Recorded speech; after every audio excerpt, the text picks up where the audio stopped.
kerugian terhadap perusahaan, dan yang terakhir adalah penutup. Untuk mempersingkat waktu, saya serahkan saja langsung kepada Direktur Perusahaan Millennial Property untuk memulai pembahasan lebih lengkapnya mengenai kerugian terhadap perusahaan. Kepada Direktur Perusahaan, waktu dan tempat dipersilakan. Baik, terima kasih. Assalamualaikum warahmatullahi wabarakatuh.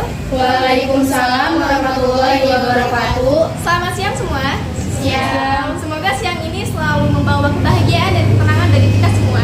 Pertama-tama, saya mengucapkan terima kasih bagi kalian yang menyempatkan kehadirannya pada pertemuan rapat kali ini. Seperti yang kalian tahu, bahwasannya rapat kali ini akan banyak membahas tentang soal kerugian kita. Maksud saya, kerugian yang kita dapat soal investor yang berhasil menggelapkan dana. Kesalahan ini murni dari investor itu sendiri, bukan salah satu divisi dari kalian. Jadi saya tidak menyalahkan salah satu dari kalian. Saya di sini mengumpulkan hanya ingin mengetahui saran dan strategi baru kalian.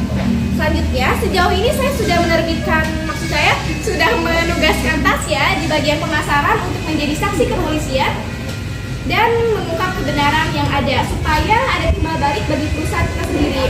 Untuk mempersingkat waktu, langsung saja kita ke divisi keuangan. Divisi keuangan, Intan, tolong jelaskan total kerugian debit yang kita punya serta strategi baru seperti apa yang kamu gunakan untuk kedepannya. Baik, terima kasih sebelumnya kepada Ibu Direktur dan juga rekan-rekan saya sekalian. Di sini saya mempunyai data perencanaan keuangan perusahaan terbaru. Di dalam ini terlampir kita dirugikan sekitar 20% akibat penggelapan dana yang dilakukan oleh salah satu investor kita, yaitu Bapak Rehan. Menurut informasi yang saya dapat, beliau sempat ingin melarikan diri keluar kota, tetapi usahanya tidak berhasil karena pihak kepolisian telah menemukan jejaknya dan sekarang Bapak Rehan sedang dalam proses hukum. Baik, adapun strategi yang ingin saya sampaikan, yang pertama yaitu tentunya saya akan merevisi budget perusahaan. Di saat krisis melanda seperti ini, tak ada salahnya kita merevisi semua perencanaan keuangan perusahaan. Dan kita juga bisa lihat lagi mana pembelanjaan yang bisa ditangguhkan dan juga dibatalkan.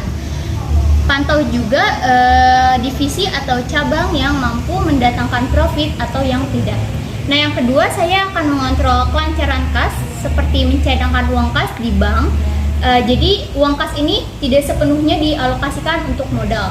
Dan yang terakhir, saya akan memperdetail lagi laporan yang ada. Terima kasih. Baik, untuk strategi itu mampu saya terima dengan baik dan saya ngerti maksudnya.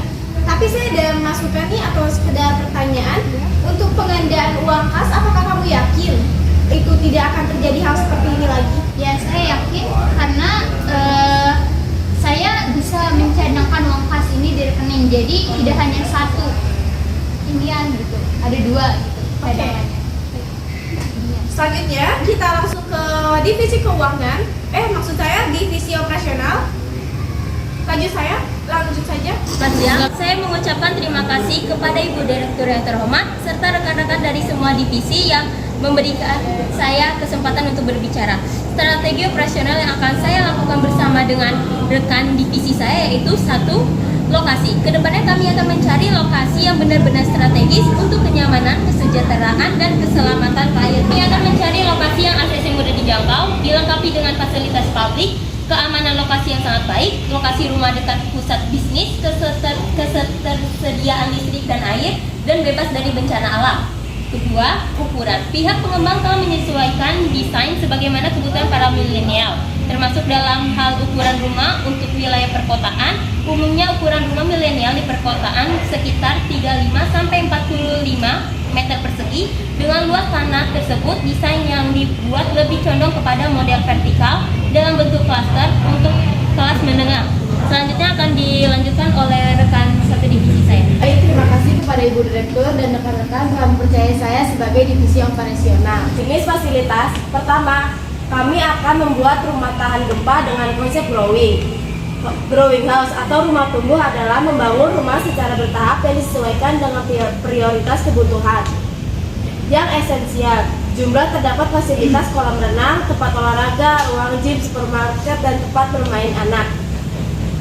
keterampilan dan bakat pekerja. Di sini saya juga bertanggung jawab untuk memiliki para pekerja, terutama untuk karyawan lapang. Kita harus mencari yang benar-benar memahami konstruksi, kreatif dan inovatif. Saya harap bisa bekerja sama dengan semua divisi, terutama divisi pengembangan. Semoga kedepannya tidak akan terjadi lagi kerugian besar. Cukup sekian, terima kasih kepada Ibu Direktur dan semua hadirin. Oke, untuk strategi itu cukup jelas, jadi tidak perlu saya masukkan atau sekedar baik. Selanjutnya kita langsung saja ke divisi pengembangan, karena perihal ini kan membuat perusahaan kita menjadi sedikit tercoreng. Saya tekankan lagi, sedikit tercoreng ya. Untuk divisi pengembangan ini, adakah strategi baru yang kamu punya? Baik, terima kasih kepada Ibu Direktur.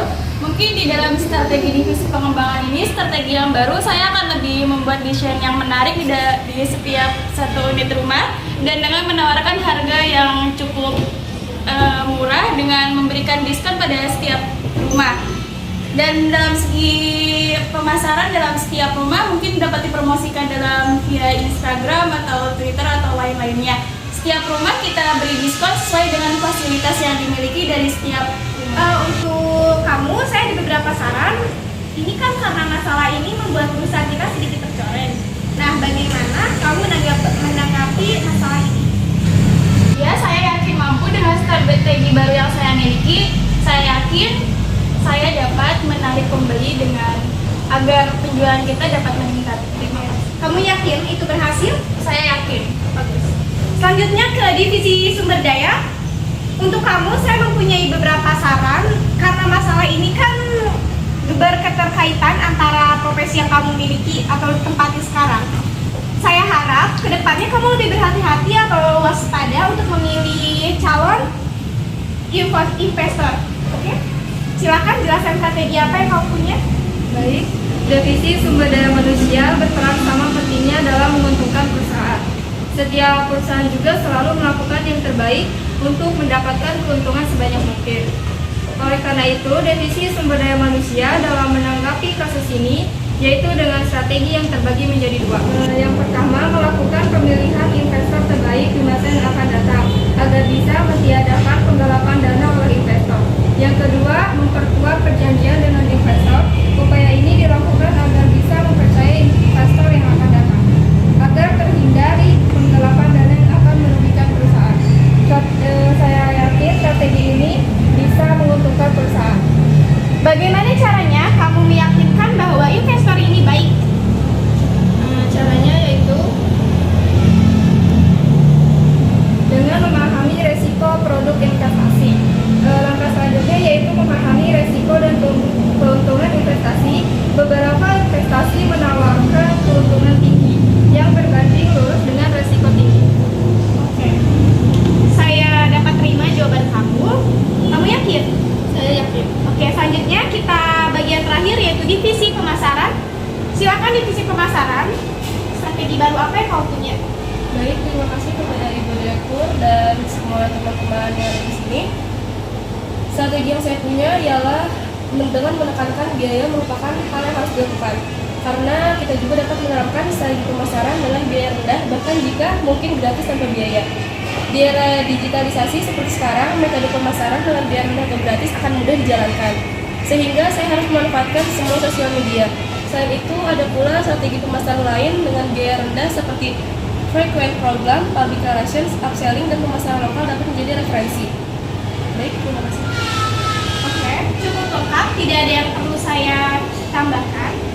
Saya rasa cukup sekian rapat kali ini. Kita doakan saja semoga masalah di kepolisian cepat selesai dan semoga keuangan di perusahaan kita cepat membaik pula. Saya ucapkan terima kasih lagi untuk waktu yang telah kalian berikan untuk perusahaan ini. Tetap tingkatkan strategi kerja kalian dan jauhi pikiran-pikiran yang negatif. Tetap semangat. Silakan lanjut ke doa. Mari kita berdoa menurut agama dan kepercayaan masing-masing. Berdoa di dalam hati dimulai.